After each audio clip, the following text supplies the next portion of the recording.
今次嚟到九龍灣嘅 VTC 因為知識架構同埋香港鐘錶業總會搞咗個 DIY 砌錶嘅體驗工作坊啊！我哋都好榮幸我哋請咗我哋一個美術老師Lawrence 黃 Sir。黃 Sir 咧喺鐘錶界咧，香港鐘錶界甚至乎好多海外嘅訂單都會特別揾黃 Sir 咧去將個人心愛嘅寵物嘅樣咧，就畫落隻錶面度，咁變成一隻我自己嘅手錶嘅。咁黃 Sir 就係專科做啲事不宜遲啦，黃 Sir 好嘛？我哋開始，黃 Sir 教你哋點樣做好冇？咁我雖然畫手錶但係我唔會生出嚟咧，就係畫手錶。我有個朋友咧借啲錶俾我去玩啦，拎翻屋企啊，咁畫，咁又培養咗興趣啦。咁呢個其中一隻雙殼錶，幾多錢啊？知唔知？呢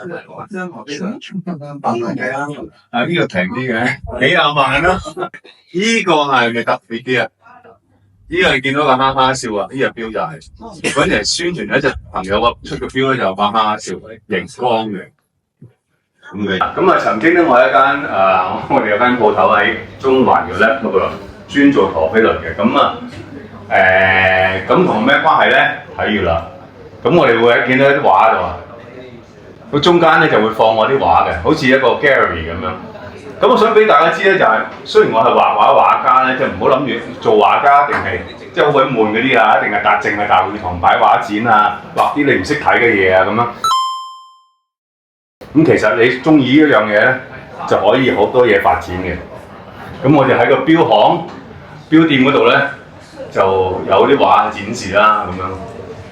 咁你頭先就熒光哈哈笑嗰度咧，我哋仲整咗個房我哋整咗個房咧有熒光嘅，咁俾人睇下嗰啲手錶咪有啲夜光功能嘅。即係啲嗰啲 paint 係夜光係熒光就 OK 啦。因為咧我哋安咗啲燈咧有啲 UV 燈我哋今日有冇㗎？冇啊。咁喺啲錶店咧都會將我嘅作品變成燈箱啦咁樣。呢個錶店喺邊度㗎？呢個錶店就喺佐敦道裕華國貨地下大門口中華國錶咁如果你經過呢間鋪頭咧，間唔中見到啲類似畫出嚟嘅手錶嘅畫咧，應該都係我㗎。咁咪或者製成燈箱啦，有陣時會咁啦咁樣。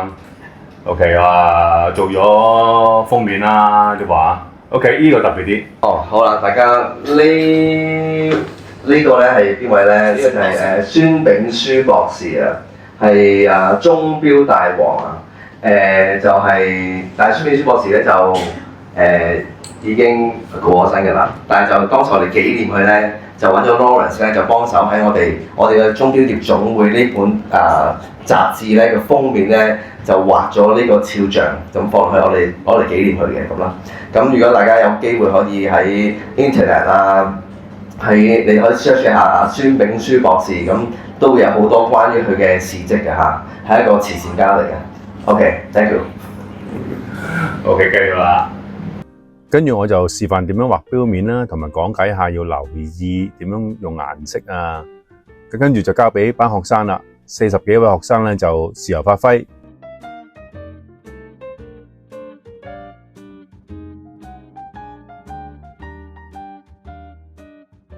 呢個錶咧叫孔雀牌孔雀錶咧就好靚，有好多外國嘅錶咧，其實用佢哋嘅機芯嘅。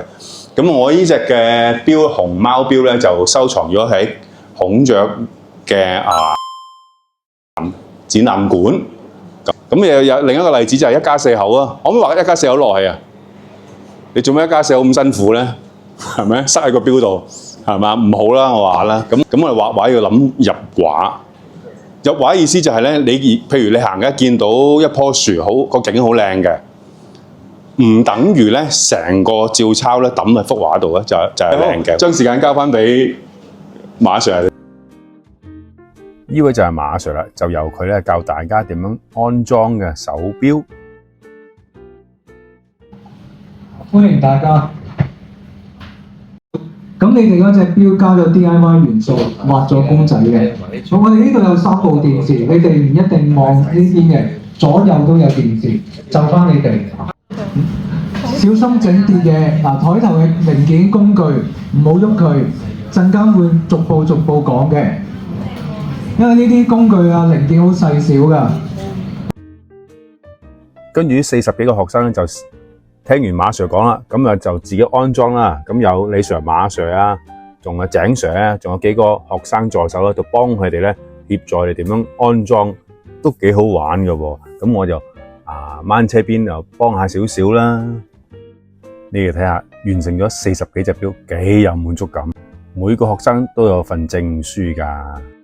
大家睇住，馬 Sir、李 Sir 同埋井 Sir， 就係佢哋教大家點樣裝手錶。呢位係總會秘書小姐。